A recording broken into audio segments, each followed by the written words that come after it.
Okay, so let's start the topic here. Population growth, population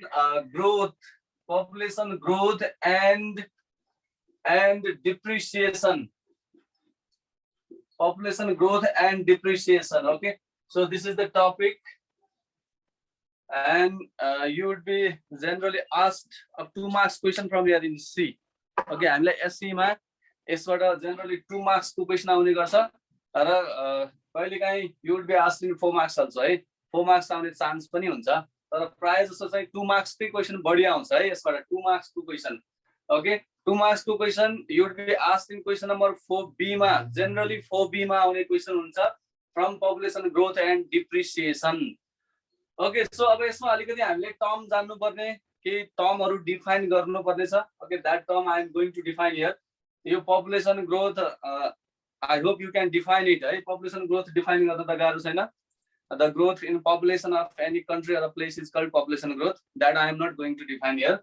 Okay, simply I am going to define here depreciation. Okay, depreciation, define depreciation. So let's write here depreciation.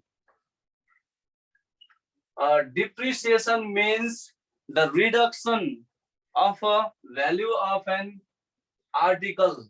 The reduction. Okay, the reduction in value. Reduction in value of an article due to its constant use.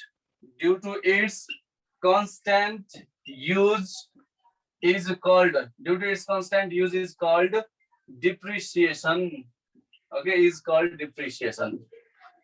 So depreciation you understood.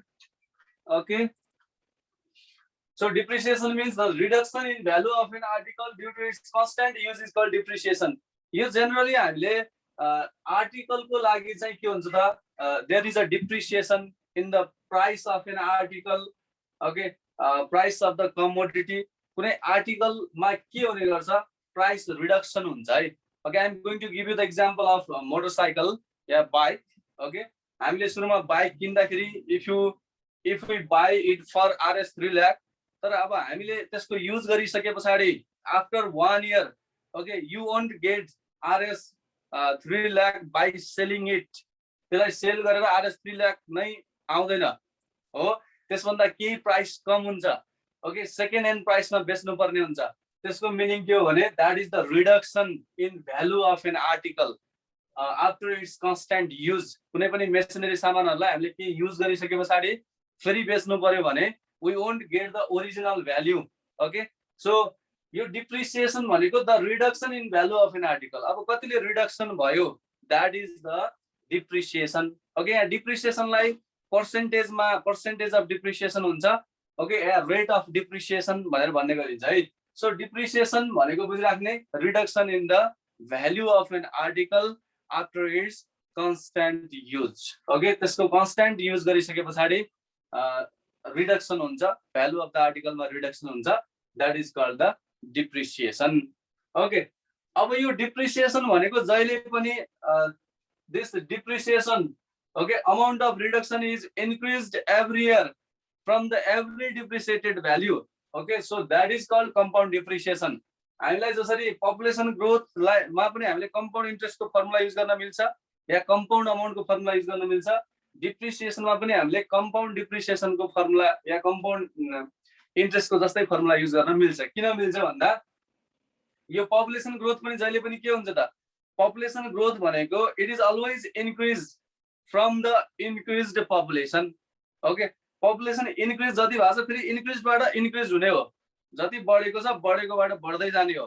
Okay, जसरी हाम्रो compound interest मा के हुन्थ्यो त, त्यहाँ चाहिँ के हुन्थ्यो, compound interest बढिसके पछाडी जति बढ्छ त्यसलाई प्रिन्सिपल बनाएर फेरि compound interest क्याल्कुलेट गरिन्थ्यो, बढेकोमा फेरि बढाउँदै गइन्थ्यो. त्यस्तै population growth मा पनि के हुन्छ त, increased population बाट, okay, then population is again increased. So we can use the formula for compound amount yeah compound interest को formula यहाँ use गर्छ हामी. Okay, so this is all about depreciation. Let's write about the compound depreciation then. Compound depreciation. Compound depreciation. Compound depreciation means when amount of reduction is increased, when amount of reduction is increased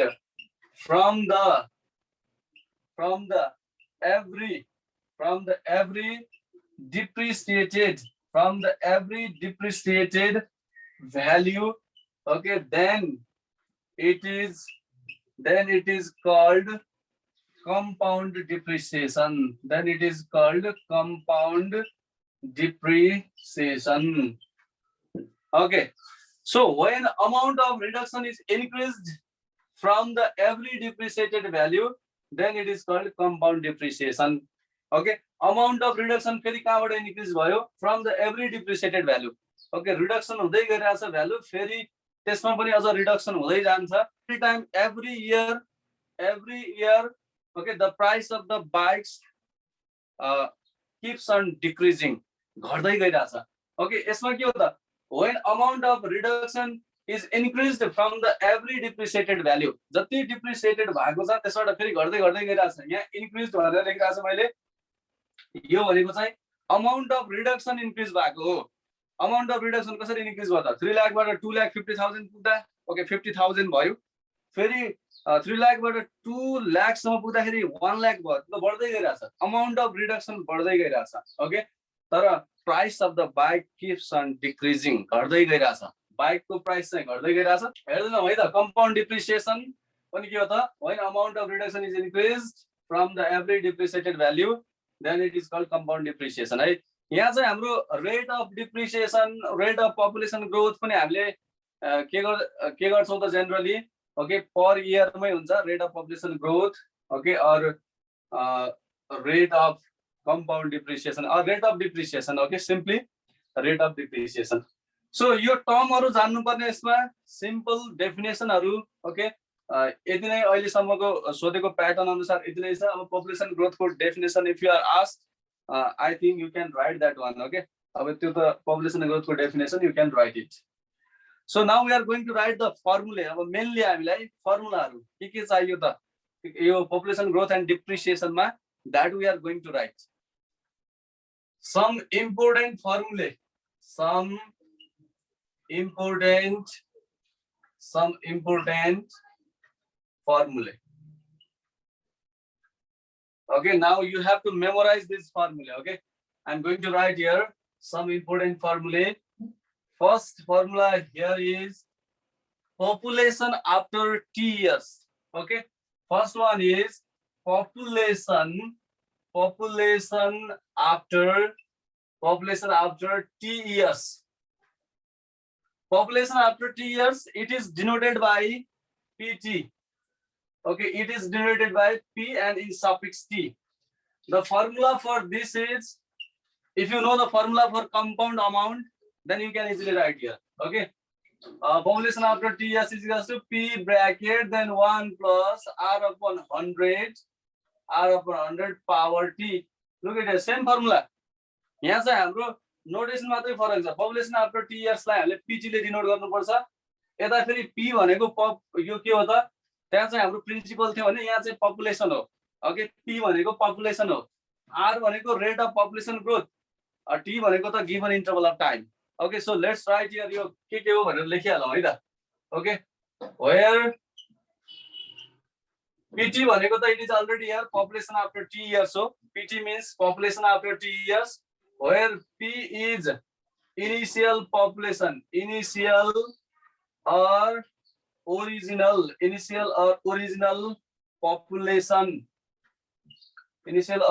population of a country or place पनि हुन सक्छ है. अब country मात्रै नभएर कुनै एउटा place पनि हुन सक्छ. So where P is initial or original population of a country or place, R is rate of population growth. R is rate of population growth. Okay, R means it is rate of population growth, and T means T is given interval of time. Okay, the t भनेको चाहिँ t is given interval of time.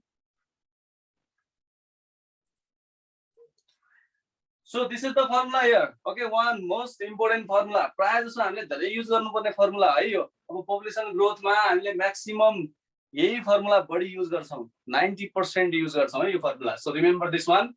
Population after t years pt is equals to p bracket 1 plus r by 100 power t, where p is initial or original population of a country or place, r is rate of population growth, t is given interval of time. Okay, अब formula त हामी अरु पनि लेख्छौं. Okay, other formula also we are going to write. तर most important formula. Okay, this one is the most important formula. So now let's write in 2 number. अब हामीलाई कहिलेकाहीँ के हुन्छ भन्दा हामीलाई number of deaths, okay, number of births, in migrants, out migrants भनेर पनि दिन सक्छ क्वेशन मा. Okay, for that we are going to write here the formula. When number of births, okay, when number of births, number of deaths,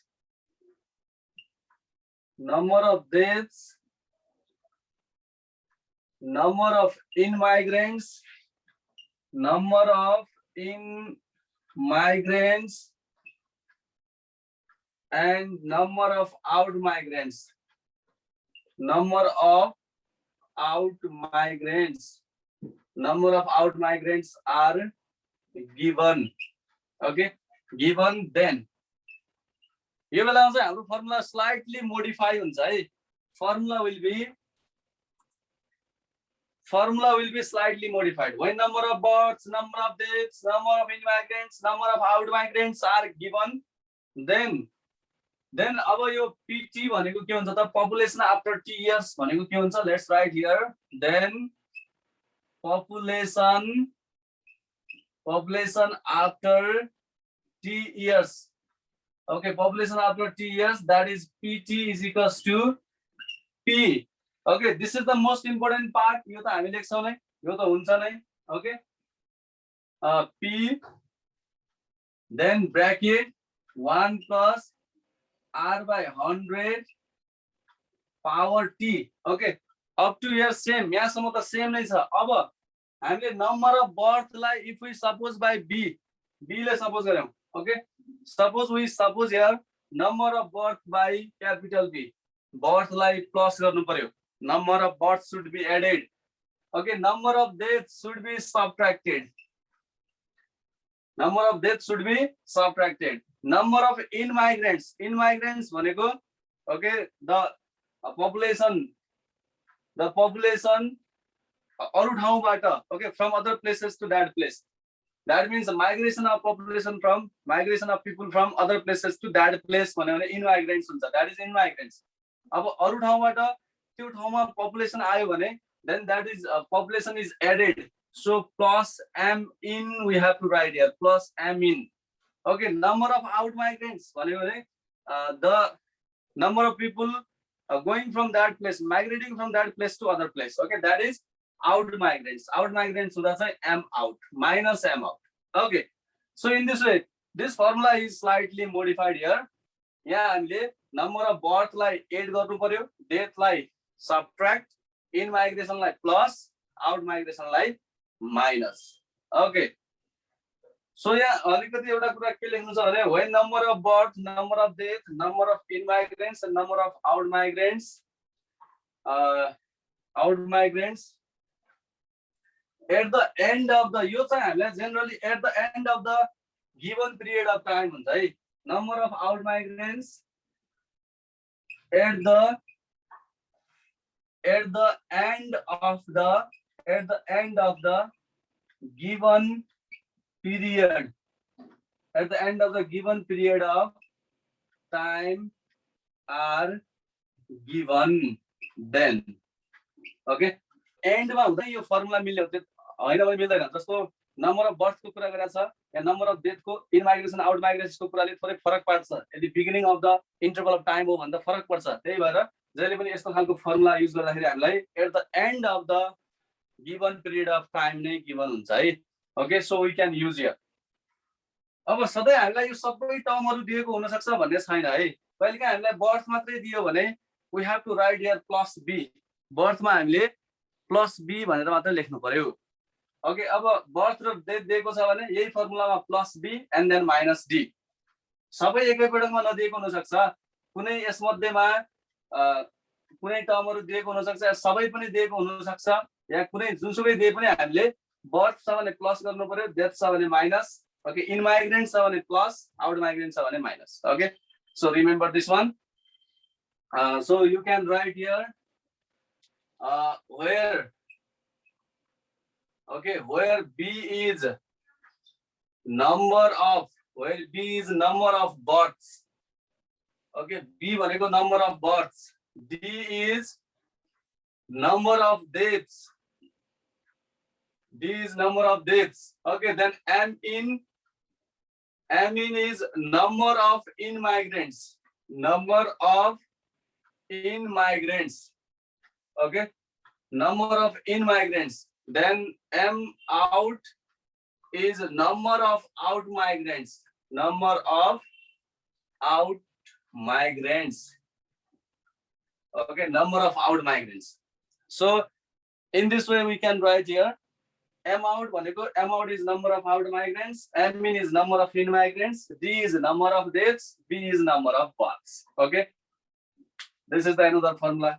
अब हामीलाई यो त compound amount को जस्तै formula छ, you can see here. Okay, compound amount को जस्तो formula छ. Now we are going to write the formula similar to compound interest. Compound interest जस्तै formula. Okay, now let's write here. In third number मा increased population. Okay, increased population is equals to population कतिले increase भयो. Okay, that means final population minus original population. Okay, you know that increased population भनेको suppose पहिला population 2 crore थियो, अहिले population 2 crore 50 lakh भयो भने कतिले बढ्यो त 50 लाखले बढ्यो. Okay, isn't that? हो त्यही कुरा हो. Increased population भनेको population after t years minus original population. Population after t years minus original population. That is the increased population. Okay, increased population. बढेको population. Okay, increased population pt minus p. So we know the formula for pt. The formula for pt is p bracket 1 plus r by 100 power t then minus p. So now let's take the p common. Okay, if we take a p common, then this is p bracket 1 plus r upon 100 power t minus 1. Now look at here, this is the formula similar to compound interest. Compound interest को जस्तै formula छ, p bracket, okay, p then large bracket 1 plus r by 100 power t minus 1. This is the formula for increased population. हामीलाई कहिलेकाहीँ क्वेशनमा find the increased population भनेर सोधेको पनि हुन सक्छ. You will be given their original population, rate of population growth, time also you will be given. Just you have to use here this formula and find. Okay, त्यसैले हामीले increased population को formula by using this we can easily find. अब हामीलाई population after t years when rate of population growth is different for different year. I'm going to write here phone number population after t years. Okay, population after t years when the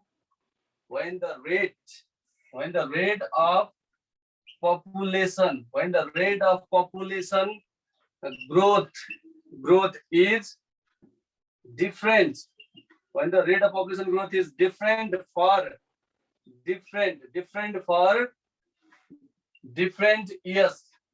for different years. Okay, population after t years when the rate of population growth is different for different years. Our rate एउटै छैन, different year को rate different छ भने at that time how to find the population after t years. Okay, write your formula population after ts. Okay, हामी कहिलेकाहीँ final population पनि भनेर लेख्छौँ है. Population after ts लाई we can write their final population also. So population after ts, that is denoted by p and then in suffix t, pt is equals to p bracket 1 plus r1 by 100. Okay, then 1 plus r2 by 100. Okay, 1 plus r3 by 100. 1 plus r3 by 100. In this way we can write, this is also the formula for compound amount के formula इसको sign था. You can see here p bracket 1 plus r1 by 100 into 1 plus r2 by 100 into 1 plus r3 by 100 when rate of population growth is different for different year. अब त्यहाँ चाहिँ rate of interest different for different year हुन्थ्यो भने यहाँ चाहिँ rate of population growth different छ. Different year को rate of population growth different छ. Okay, so right here where r1 is population growth rate for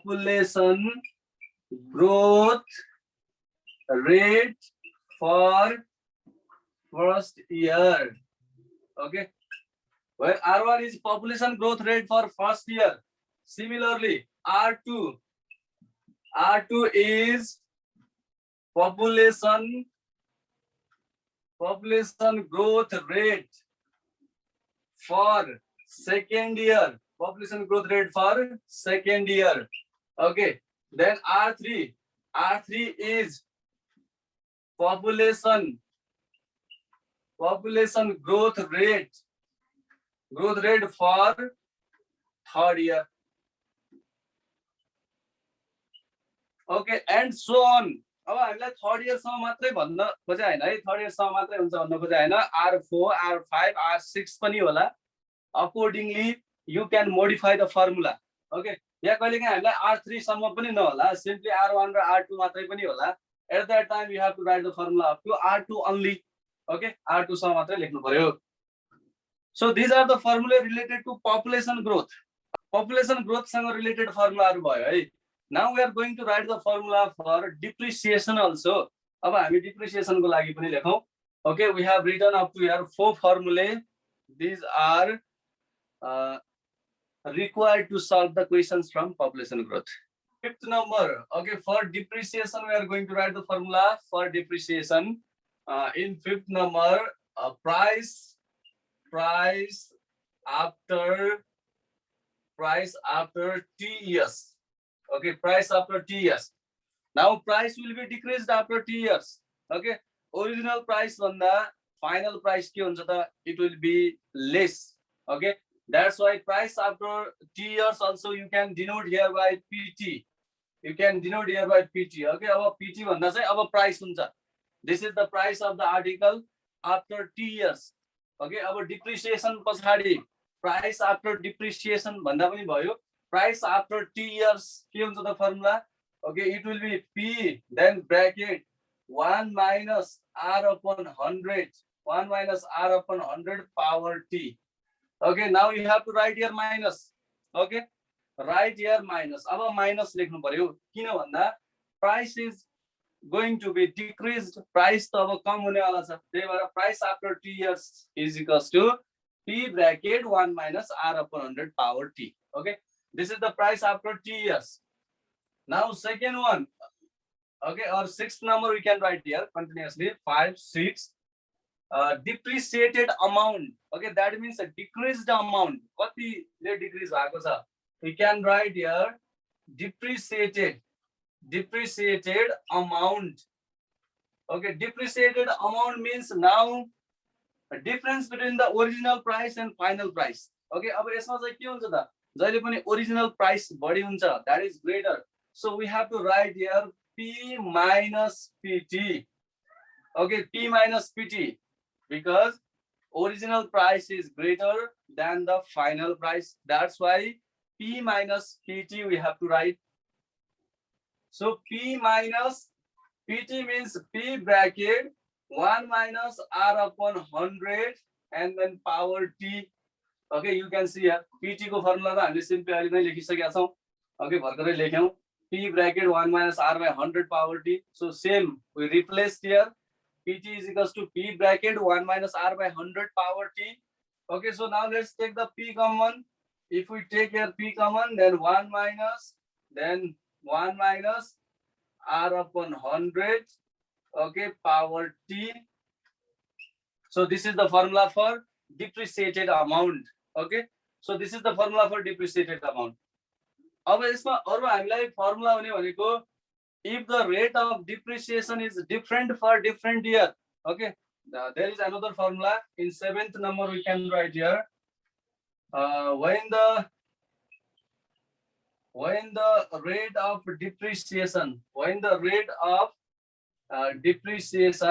formula will be slightly modified. You know that the rate different year ko lagi rate of depreciation different भयो भने then price after T years, what will be there? Price after T years. Okay, price after T years, PT is equals to P bracket 1 minus R1 upon 100.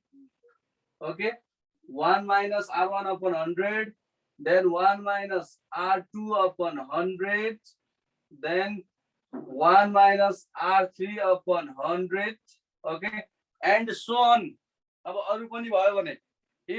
If there is rate of depreciation for 4th year, 5th year, 6th year, then continuously we have to write. Okay, so this is the formula. यहाँ different के छ भन्दा depreciation मा minus हुन्छ, that is the difference है, त्यो एउटा difference हो, otherwise the formula is same. किन different किन यहाँ चाहिँ minus हुन्छ त?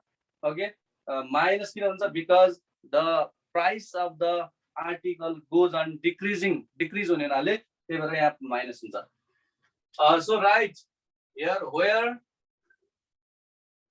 R1 is the rate of depreciation.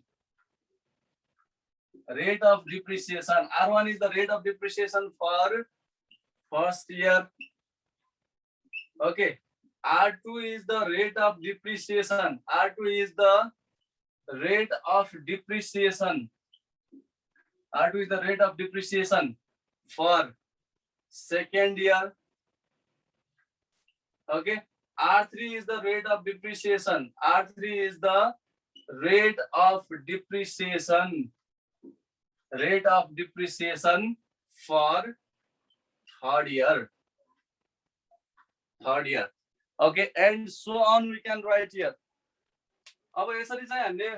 We have completed here formula. Okay, हामीलाई population growth र depreciation मा चाहिने formula these 7 formulae, these are very very important for the exercise. अब हामीले यसमा maximum use गर्ने भनेको दुईटा formula हुन्छ, एउटा यो 5 नम्बरको फर्मुला र 1 नम्बरको फर्मुला है. 5 नम्बरको फर्मुलामा के छ? PT is equals to P bracket 1 minus R by 100 power T. Maximum use गर्छौं. Okay, and then population after T years, PT is equals to P bracket 1 plus R by 100 power T. Okay, धेरै use गर्ने फर्मुलाहरुमा हाम्रो दुईटा formula हो र अरु फर्मुलाहरु पनि हामीले युज त गर्नुपर्छ. Okay, but less. Okay, so in this way these are the formulae. सम्झिराख्नु पर्यो, you have to memorize.